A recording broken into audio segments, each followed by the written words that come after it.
Hello everyone, I am David Lewis, the host of the program, and I thank you for joining me today for another episode of Straight Talk. This is the place to come when you're looking for fresh ideas with no BS on how you can build a successful career in retail automotive sales. Today I want to speak to you about a topic some of you will have a hard time with, and that is letting your customer be in control of how they buy a car from you.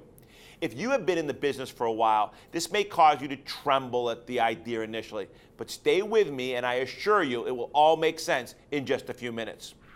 So, as we know, selling cars on a commission basis is a great way to earn a living, but it often exposes us to a mindset that leads to trying to control our customers through the sales process.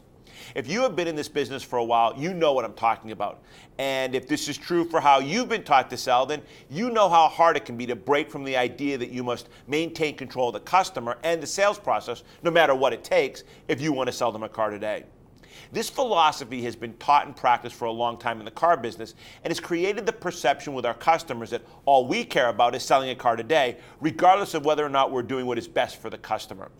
Most salespeople and managers learn to do this by controlling the customer throughout the sales process and driving the sale through pressure questions and statements known as trial closes. For salespeople who practice this old school method of controlling the sale, the thought of releasing control of the buying decision to the customer would be worse than baring their neck to Count Dracula. After all, they say, most people don't really know what they want, and since we are professionals, it's better for them if they cooperate with our process and let us show them what they really need. The trouble with that is that customers feel just the opposite. Surveys done over the years with car buyers have shown us that most of them despise the way we sell cars and would rather go to a dentist to have a root canal than a dealership to buy a car. The problem is that they need cars for their daily life, so they put themselves through the experience, knowing full well that they are likely to be taken advantage of and pressured into buying something different from what they really want or need. Many car salespeople and managers adhere to the principle of buyer beware. They believe that if a customer allows themselves to be taken advantage of or misled by a salesperson, it just proves they need someone else to help them make the decision for them. After all, they think, everyone knows that buyers are liars, and if we don't take advantage of them first, they will be taken advantage of by someone else instead of us. So try putting yourself in the shoes of the customer and see how it feels. You wouldn't like it, and if you do that to your customers, you're only thinking of yourself and your personal goals at the expense of the customer and their goals. Can that be the right thing to do for those who call themselves professionals? They say that perception is reality, and that works two ways if it's true. The perception the customer has of you as a salesperson will reflect on how they respond and how you do your job. In the same way, the perception you have of them will define how you treat them in the process of doing your job. If you buy into the idea that buyers are liars, you will treat them like liars and have little or no respect for the people you are hired to serve. The reality is that these are not your customers, they are the customers of the dealership where you work. As a salesperson, you are the frontline contact between the dealer and the customer. You are hired to serve the dealer's customers in a way that will create a long-term and successful business relationship that will bring them back again when they want to buy another car. When customers come to your dealership hoping for a new car, they often come with a defensive posture because of what they have come to expect about how vehicle salespeople do their job. In order to protect themselves from the kind of pressure car salespeople are notorious for, they use defensive obstacles in order to keep the salesperson from trying to control their buying decision. For some customers, this may come from past experience or from friends or family members who warn them about being taken advantage of by car salespeople. How you as a salesperson respond to these obstacles will determine whether or not the customer will allow you to help them or whether they will shut down and refuse to cooperate with your process.